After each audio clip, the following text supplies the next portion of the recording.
and welcome to this special segment in CNBC-TV18. Last year, Rajasthan launched reforms in the labour sector, and that inspired other states and even the central government to carry out similar reforms related to labour sector. Today, Rajasthan wants to convince companies, both domestic and foreign, to come into the state and invest in new facilities. And to talk about the investment roadmap as well as the roadmap related to reforms, we are joined by the Chief Secretary of the state, C.S. Rajan. Thank you so much for joining us, sir. My pleasure.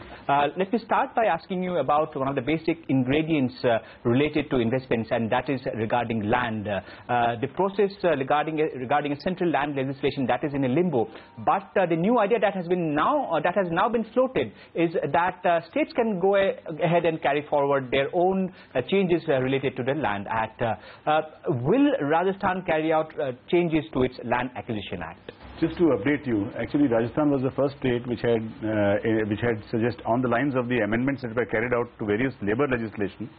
We had also proposed amendments in the Land Acquisition Act of the centre, and the state cabinet had cleared those amendments. It had gone to the state assembly, and the state assembly then referred it to the select committee, and the select committee has concluded its deliberations, and the recommendations of the state select committee are now before the state legislature. But in the meantime, many of the concerns that we had raised and many of the amendments that we had proposed have now been addressed by the central government in the ordinance that was brought out subsequently. And in the most recent meeting of the Niti Aayog, chaired by the Prime Minister, which was attended by all Chief Ministers, including our Chief Minister, we had said that either the central government passes this legislation quickly, and for any reason if a consensus does not emerge, then at least enabling provisions be made in the central legislation to enable states to undertake any reforms at their level. So we are entirely in favor of any delegated reform provisions in the central legislation. Can you give us a perspective about the two most controversial, and I would say in terms of investments, one of the bottlenecks as the industry has been talking about them, and that is regarding the social impact study as well as the consent clause. Do you think the Rajasthan, whatever land amendments that you will be carrying out, you will be addressing those issues? Will SI and consent clause be part of the Rajasthan law as well? The state amendments that we had proposed had addressed both these clauses, which is what I just referred to. So therefore, we obviously are seeking greater powers at the state level to be able to handle this on sector by sector basis. For example, if they are public infrastructure projects, we believe, and particularly if they are linear projects like roads or railways, etc., we need not go through this process of social impact assessment, and therefore, we can meet all the requirements of compensation. We can in fact even think in terms of even increasing the compensation even beyond what may be proposed under the Central Act. Right. That is it. But perhaps we would be delaying projects if we go through it in a mechanical manner, that any and every type of project should necessarily go through a social impact assessment process. Can you give us some clarity on the process now? I mean, because there is a Central Act and there is a Central Ordinance, and measures are being taken to take forward the Central Act and the Central Ordinance. But at the state level, can you carry out those changes and then get a consent from the President? Is that a way out also? This is what I precisely explained. That was what we had attempted. And I told you, as part of that attempt, the process is that you have to first the state government has to go through the state legislature before it takes it to the central government for securing presidential assent. Right. But we were at the stage where we were in the state legislature.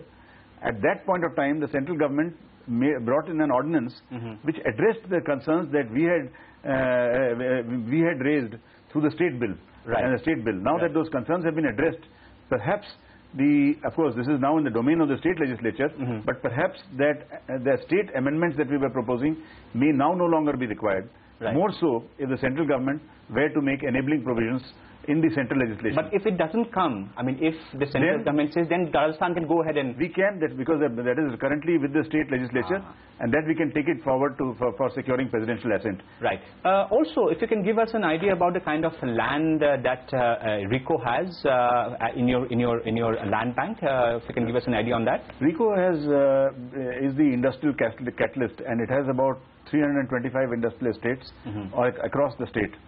And these estates are of all kinds. They are multi-sectoral. There are some which are only for covering the needs of one particular sector, and then there is one unique in Nimrana.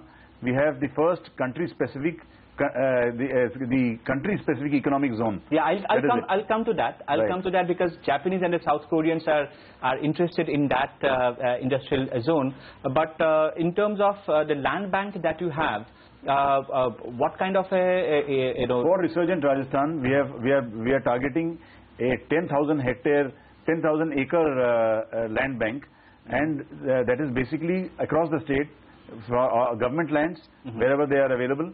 Those lands and plus speedy acquisition of other lands, and we have now already secured almost 6,000 acres of land across the state for that land bank. And I think we should be able to meet our target of 10,000 acres by November.